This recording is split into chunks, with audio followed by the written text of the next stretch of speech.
Welcome to Trainer Talks 4, where we're going to talk more about programs and how to set up your dog training business to work for you. What I want to go over this week is how to maximize your time, maximize your profit, maximize your results for your clients, maximize what we've been talking about the last couple weeks prior.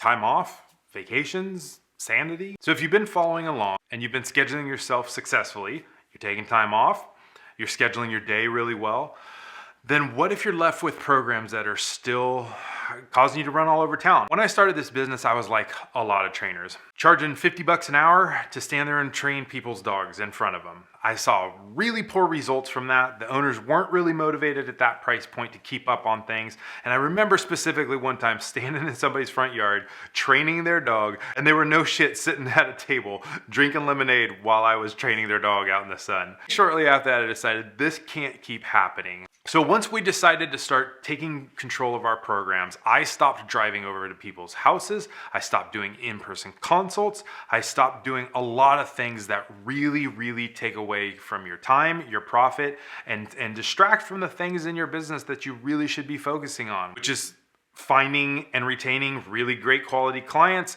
handling phone calls, working on your website, working on your social media presence if you choose to. What we decided to do was change the way that we offer programs. First and foremost, the majority of our clientele falls into a board and train program. Anything that's aggressiveness, severe reactivity, anxiousness, nervousness, separation anxiety, any type of human aggression, those are the things that you really want to focus on. Having that dog with you for a period of time so you can see it away from the owner, away from the environment that could be causing some of the problems.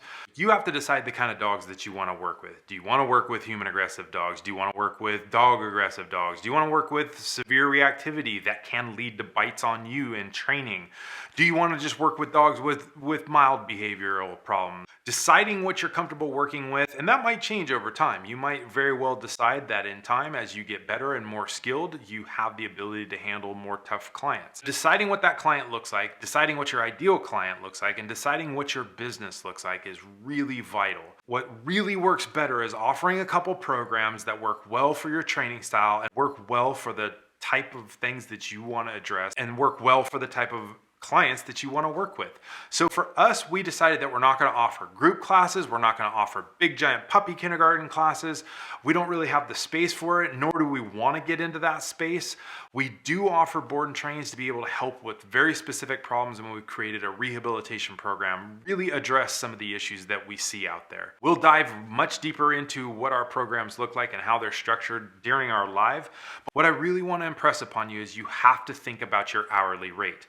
If your hourly rate is $100 and you spend half an hour driving there and half an hour driving home, and that's your only client for the day, your hourly rate just went down by half because now you're taking 2 hours, even though you have a 1 hour training session. You have to think about wear and tear on your car. These are all factors that need to be accounted for when you're determining your hourly rate.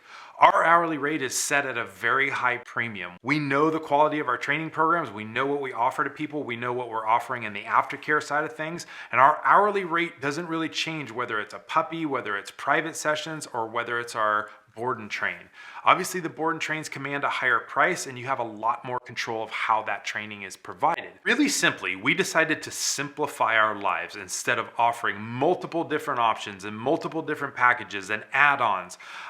We felt that it was easier for us and easier for our clients to fall into 3 categories, essentially. We're determining which of the 3 programs a dog fits in when we're on the phone. We're simply deciding what is the behavior like. Is it a young puppy? Obviously, it's probably going to fit in our puppy program.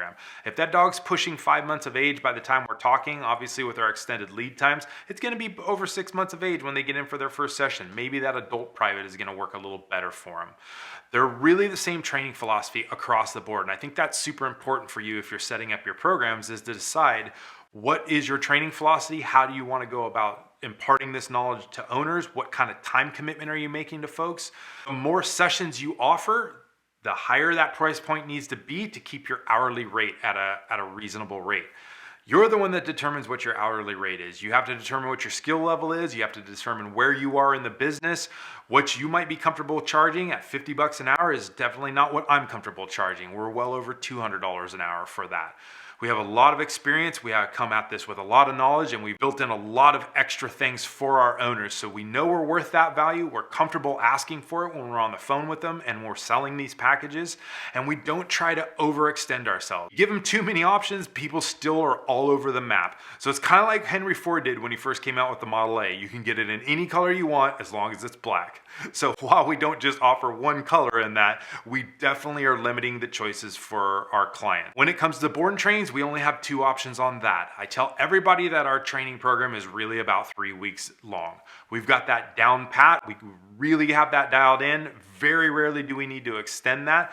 But what we ask for in the cases of human aggression, severe dog aggression, severe reactivity, anxiety, and separation anxiety, we know that it's going to take a little while for that dog to settle in, for us to be comfortable handling it, to be able to handle it safely while it's muzzled in the beginning. So we're going to ask for an extra week in those situations, and that's something that I determine on the phone. But in reality, we really need about 3 weeks to train those dogs. We have a very fluid process that works dogs through in a pretty methodical fashion.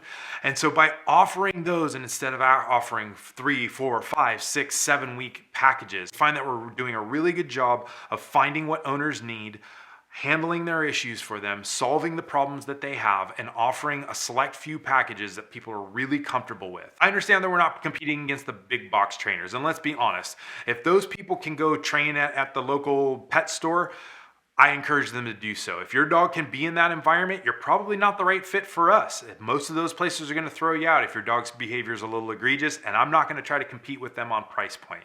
So we select our price point. We know what our value is. We stay within that. We tailor our programs to fit the price point that we want and the results that we're looking for. I also can't make this clear enough when it comes to how we're doing our programs.